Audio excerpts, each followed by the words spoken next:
pursuit of making the best pemmican possible, I busted out the meat grinder. I think this is going to be the way. I put on the smallest die that I have, and I passed a sirloin, like a really lean sirloin steak. I passed it through about 3 times. Last time when I rolled it out like that, that was not the way. I would not recommend that anyone do that. When you get those fibers woven, it makes it really hard to grind up in your food processor or your blender. So when you pass it through, like, these tubes stay intact, and I think that these little small pieces are going to blend up really fine as compared to what I've been getting, creating a lot more superior product, a lot more fine, and not so toothsome. If you just grab like a little handful of this and don't, like, just do your best not to like crush any of it, you get these super fine little pellets. And I think when these dehydrate, they're just going to be like super tight and really easy to grind. The fibers won't be super woven, and I think it's going to create a superior product. I think this is the way. So, it works. So, I'm really happy with what's happening. The small die is making it dehydrate really quick. It's only been 2 hours, and a lot of it is like cracker dry, just like ready to like crumble apart. You can see though that there's still areas of moisture in that lighter color, and that's just water that hasn't been evaporated yet. So it's going to take less than 6 hours, I think, to dehydrate this entirely. Maybe even less than 5, which is pretty cool. That's pretty quick. So I'm just really trying to like dial this in and find the sweet spots. I like dialed in the filling to fit perfectly into an 8-inch springform pan.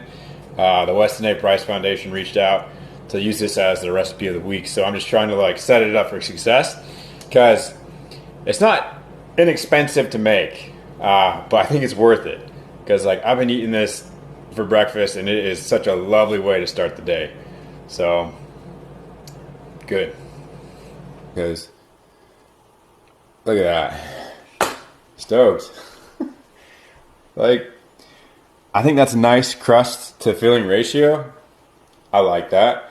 Like, it's set, but like not crazy set. If this were to warm up, it'd be like panna cotta. Like, it might fall off the crust a little bit, but you know, this isn't gonna be cheesecake. This is essentially a huge raw panna cotta sitting on top of a hard crust. So stoked. I think I'm gonna send it. So you are dehydrating ground beef, turning it into a fine powder, and then mixing it with fat. Traditionally, this fat was rendered tallow, but for the sake of this dessert, we're using butter to give it that creamy, unctuous, salty. Everyone loves butter. So the tips for success in dehydrating the ground beef, what's worked really well for me is 140 degrees between 5 and 10 hours. You want it crumbling in your fingertips when it's cracker dry. And what I do is I'll take my dehydrator tray, I'll put a sheet of parchment on, and then I will just crumble as loose as I can the ground beef. The best success I've had is with ground beef that was ground using a fine die. Your butcher can do that, or if you have a meat grinder, you can do that too. The looser you can get it on there, the better, like the easier it is for your blender or your food processor, whatever you use to make this powder. My recipe uses 1 pound dehydrated powdered ground beef to half a pound salted butter. And this gives it a really rich, unctuous, fatty, salty, lovely eating experience. And you're gonna need a springform pan, and what this is a pan with a spring attached in here, so after the gelatin is set, you can remove the mold. And I found that if your springform pan doesn't have a smooth bottom, if it has these grooves, it's best to line it with parchment. Otherwise, the pemmican can kind of settle in these grooves, and you're not going to get a clean dismount. It's going to make it a hassle. So set yourself up for success. Essentially what you're doing is making a pemmican plug for your springform pan, so when you put the very liquidy cream mixture in there, it's not going to leak out, and it's just going to hold itself in there. Pound salted butter, mix it in with your dried ground beef. It's that easy. Make sure you just, man, a spatula is great. It'll mix it well, and get yourself a nice consistency here. All right, we'll let this mix, and I'll show you what it looks like in the pan. So we have our pemmican inside of our springform pan, getting ready to go into the fridge to set up. This allows the fat of the butter to harden, giving us the crust that's gonna support the gelatin-based filling. Instead of using the gluten proteins of wheat to hold it together, this is simply just using butter, and that's worked really well for me. It creamy gelatin-based filling. It's essentially a raw panna cotta, and then we're gonna set that. So that's what's coming up. Cups yogurt, half cup of egg yolk, half cup maple syrup, and then I scrape the seeds of 1 vanilla bean. Whisk it until it comes together. And right now, out of the fridge, like a lot of this is coming out of the fridge, so it's sitting at about 50 degrees. And so I'm just gonna put it on the stove on the lowest setting and bring it up till it's about 70. And that'll keep everything very much alive. It's basically just bringing it up to room temperature, kind of helping it along. Stir it so it doesn't cook on the bottom. If you have a thin bottom on your pot, you're just trying to take the edge off. And this is going to help the gelatin incorporate, because the way that I've found to set the raw dairy with gelatin, if this is too cold and you add the gelatin, it can congeal faster than you can mix it. So it's helpful just to bring this up a little bit warmer. So now here inside this pot, I got 3 cups clabbered milk, 2 cups yogurt, half cup of egg yolk, half cup maple syrup, and then I scrape the seeds of 1 vanilla bean. The gelatin, and so to set this, I have a 1/4 cup of gelatin, and that's going to give it kind of like a nice gentle set. It's not going to be super firm, but it's also not going to be super loose in there. It's kind of the happy medium that I found. And so you got to bloom it, and blooming this volume of gelatin isn't necessarily easy, but you can do it.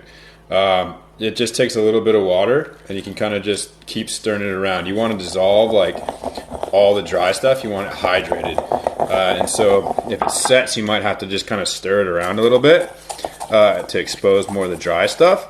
But just keep adding a little bit of water, and you can bloom it off.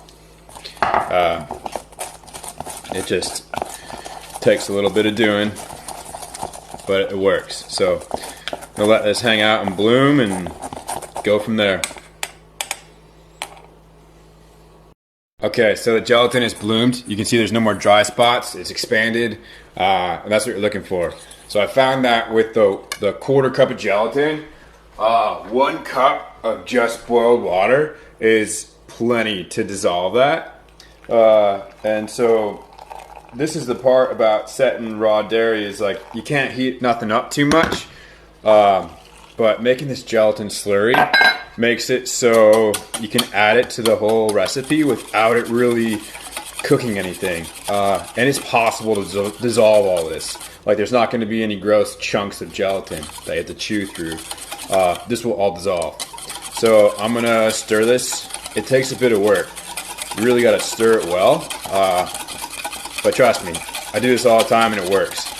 So we'll get this going, and I'll show you the next step. Here we have the raw dairy mixture, and right now it's sitting right at 69 degrees. I like that. And here we have our gelatin mixture. It's kind of had a second to kind of cool down and take off the hot edge. Like it's warm but not hot. And so now you just gotta take your gelatin slurry and just whisk it in, and it's as easy as this. And you can see there's no chunks, like it's all dissolved. And I'll strain it just so you can see that I'm not pulling your chain here. Stir it really well, and then this is ready to go on top of the pemmican crust. So let's check the temperature now, and we're at 77 degrees. So that's still like a warm room temperature. So here we have our set pemmican crust. Here's our gelatinized dairy mixture. And now, like, this is why you can't have it too hot, because you don't want to melt this. And also it's good to keep all this stuff alive. So we're just gonna pour it through, and we'll set this. There were some chunks of beeswax from the raw honey, so that's probably what you might see in the strainer. But other, like, there's no huge big chunks of gelatin. Like,